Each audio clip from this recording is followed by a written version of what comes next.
इस वीडियो में हम आपको बताने जा रहे हैं फ्लोटिंग पॉइंट नंबर्स के बारे में। तो चलिए शुरू करते हैं। तो फ्लोटिंग पॉइंट नंबर्स में सबसे पहले हमको ये देखना पड़ेगा कि एक रियल नंबर किस तरह का नंबर हो सकता है। सबसे पहले हम आपको बता रहे हैं एक रियल नंबर के बारे में। तो रियल नंबर में सबसे पहले जो नंबर हम कंसिडर कर रहे हैं वो एक तरीके से हो सकता है पाई। तो जो पाई की वैल्यू होती है वो होती है 3.14। ये तो डेसिमल के आफ्टर डेसिमल टू डिजिट्स तक लेने पे होगी पाई की वैल्यू। लेकिन यदि आप पाई की पूरी वैल्यू लेना चाहें तो पाई की जो पूरी वैल्यू होगी वो होगी 3.14 के बाद 15 के बाद 9265, ये होगी पाई की कंप्लीट वैल्यू। इसी तरीके से यदि आप एक और जो हमारे पास रियल नंबर है ई की वैल्यू के ऊपर सोचें तो ई की जो वैल्यू होगी वो होगी 2.71828, ये होगी आपकी ई की वैल्यू। नेक्स्ट जो नंबर होंगे उन नंबर में क्या हो सकते हैं, कुछ साइंटिफिक नोटेशन हो सकते हैं। तो साइंटिफिक नोटेशन किस तरीके से होगा कि जो भी आपका डेसिमल पॉइंट है,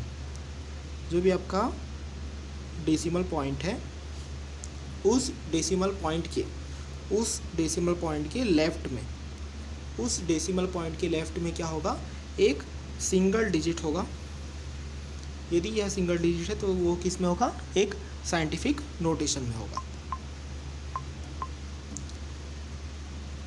यदि कोई ऐसा नंबर हो साइंटिफिक नोटेशन में जिसमें कोई भी यानी कि कोई भी लीडिंग ज़ीरोस ना हो, यहाँ हम किसकी बात कर रहे हैं, लीडिंग ज़ीरोस की, तो इस तरीके के नंबर को कहा जाएगा नॉर्मलाइज्ड नंबर। तो अब हम आपको एक नॉर्मलाइज्ड नंबर के एग्जांपल के बारे में बताते हैं। तो एक नॉर्मलाइज्ड नंबर का एग्जांपल है 1.0 into 10⁻⁸ this is called a normalised number. Next हम बात कर रहे हैं ऐसे नंबर्स के बारे में जो एक नॉर्मलाइज्ड फॉर्म में नहीं होंगे। जैसे कि मान लीजिए हमारे पास एक नंबर है 0.1 इंटू 10⁻⁷। यह नंबर किसी भी तरीके के नॉर्मलाइज फॉर्म में नहीं है। तो ये हो गया एक ऐसा नंबर जो नॉर्मलाइज फॉर्म में नहीं है।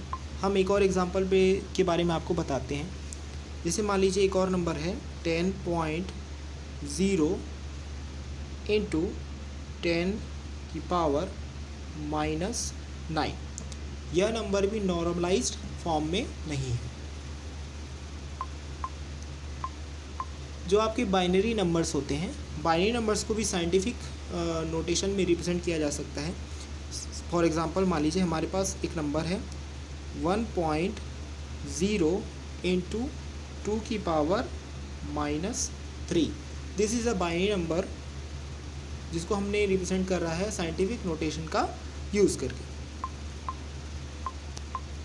नेक्स्ट हम आपको एक फ्लोटिंग पॉइंट की डेफिनेशंस समझा रहे हैं, यानी कि कंप्यूटर अरिथमेटिक, ऐसे कंप्यूटर अरिथमेटिक जो डिफरेंट तरह के नंबर को सपोर्ट करते हैं। जैसे मान लीजिए अभी हमने जो नंबर देखा था वो था 1.0 इंटू 10⁻⁸, ये एक नंबर था।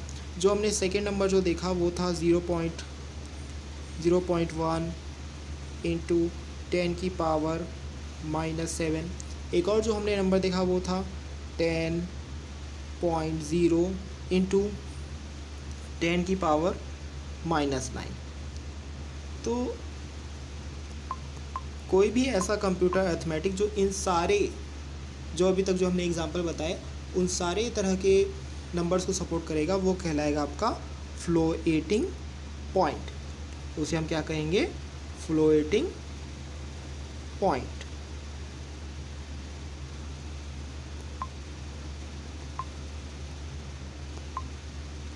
तो चलिए आगे बढ़ते हैं।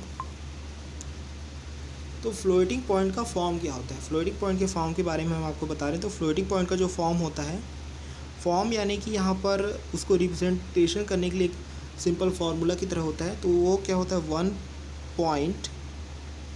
One point x x x x x into 2 की पावर वाई वाई, ये होता है आपका फ्लोटिंग पॉइंट के लिए फॉर्म।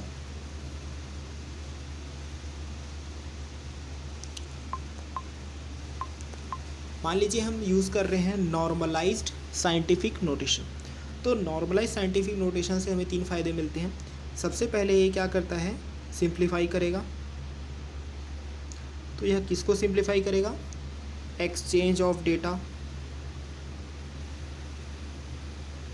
एक्सचेंज ऑफ डेटा को सिंप्लीफाई करेगा।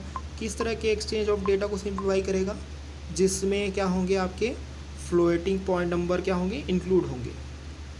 यानी कि आप ये बोल सकते हैं कि it simplifies the exchange of data that includes floating point numbers.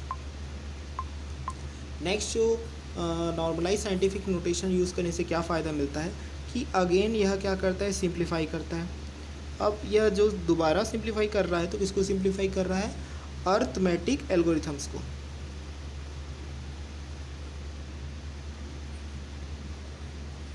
Arithmetic algorithms को क्या करेगा, वो सिंप्लीफाई करेगा। क्यों सिंप्लीफाई करेगा, यह जानने के लिए कि नंबर हमेशा किस फॉर्म में रहेंगे। तो ये आपके 2 एडवांटेज हो गए। जो थर्ड है, थर्ड में क्या हो, third advantage normalise scientific notation use करने से वह यह मिलता है कि यहाँ पर क्या होगा, इंक्रीज़ होगा। क्या इंक्रीज़ होगा, एक्यूरेसी। एक्यूरेसी इंक्रीज़ होगा। किसका इंक्रीज़ होगा एक्यूरेसी, ये इंक्रीज़ होगा नंबर्स का। नंबर्स का जो कि स्टोर हो सकते हैं, किस में स्टोर हो सकते हैं, एक वर्ड में स्टोर हो सकते हैं। क्योंकि जो आपका प्रत्येक अननेसेसरी जो ज़ीरो है, अननेसेसरी लीडिंग ज़ीरो रिप्लेस होगा by another significant digit to the right of the decimal point. तो ये हो गए आपके नॉर्मलाइज साइंटिफिक नोटेशन के जो भी एडवांटेजेस या फीचर्स। नेक्स्ट हम आपको बता रहे हैं representation of floating point numbers के बारे में। तो representation of floating point numbers के लिए एक सिंपल सा स्कीमा यूज़ होता है, जिसको हम बोलते हैं -1 की power s into m into 2 की पावर e। यहाँ पर जो हमने यूज़ किया है यह 32 बिट्स का आपका प्रिसीजन है, 32 बिट्स का है। यानी कि आप इसको बोल सकते हैं एक सिंगल प्रिसीजन। यहाँ पर जो अभी हमने आपको स्कीमा बताया उसमें टोटल 32 बिट्स इस्तेमाल हुए हैं। तो इसमें जो पहले 22 बिट्स हैं, यानी कि 0 to 22 बिट्स हैं। तो ये तो आपके 22 बिट्स हुए। तो इसका जो टोटल साइज़ कितना हो गया, 23 बिट्स हो गया टोटल साइज। और यहाँ पर जो फील्ड यूज़ हो रही है 0 to 22 बिट नंबर के लिए, जिसका साइज़ 23 बिट्स है, उसके लिए जो फील्ड यूज़ हो रही है वो यूज़ हो रही है m, जिसको हम बोलते हैं मैंटिसा। ठीक है। अब 22 के बाद जो आएगा बिट नंबर 23 से लेके 30, ये टोटल 8 बिट्स हैं। तो इनका साइज कितना है, 8 बिट्स इनका साइज है। अब इसमें जो फील्ड नेम यूज़ हो रहा है वो हो रहा है आपका एक्सपोनेंट ई। एक्सपोनेंट ई नाम का फील्ड नेम यूज़ हो रहा है। तो ये हो गया आपके टोटल 0 से लेके 30 बिट्स, यानी कि अभी तक हमने 31 बिट्स के बारे में डिस्कस किया। नेक्स्ट अभी भी क्या बच रहा है, एक बिट बच रहा है, जो होगा लास्ट बिट नंबर, वो होगा 31, बिट नंबर 31। इसका साइज़ कितना है, इसका साइज है आपका 1 बिट। और यहाँ पर जो फील्ड नेम होगा, यहाँ पर जो फील्ड नेम होगा वो होगा आपका साइन, जिसे हम बोलेंगे एस, यानी कि पॉजिटिव या नेगेटिव। जो आपका एक single precision floating point number है वो ऑक्यूपाई करता है 32 बिट्स को, इसलिए कॉम्प्रोमाइज़ होता है किसके बीच में, साइज़ ऑफ मैंटिसा m और साइज ऑफ एक्सपोनेंट e के बीच में। तो इसीलिए 32 बिट का जो फ्लोटिंग पॉइंट है उसमें एक साइज जो हमको मिलती है वो कम मिलती है, यानी कि आपकी जो रेंज रहेगी वो रहेगी 10 की पावर -38 से लेके 10 की पावर 38 तक आपकी क्या रहेगी, रेंज रहेगी। तो इस वजह से क्या हो सकता है, इस वजह से हमारे पास दो कंडीशंस ऑक्योर हो सकती हैं। पहला कहलाएगा आपका ओवरफ्लो और दूसरा हो सकता है आपका अंडरफ्लो। तो अभी हम समझेंगे कि what is overflow and what is underflow. तो सबसे पहले चलिए समझते हैं ओवरफ्लो को। ओवरफ्लो कब माना जाएगा, ओवरफ्लो तब माना जाएगा जब जो एक्सपोनेंट है, एक्सपोनेंट यानी ई है, बहुत ही ज़्यादा लार्ज है। लार्ज है क्यों लार्ज है, क्योंकि जो एक्सपोनेंट फील्ड है, जो ई है जिसका साइज 8 बिट्स है, मान लीजिए वो 8 बिट से क्या हो गया, 8 बिट से ज़्यादा, 8 बिट की जगह 9 बिट हो गया, तो ये क्या हो गया आपका ओवरफ्लो।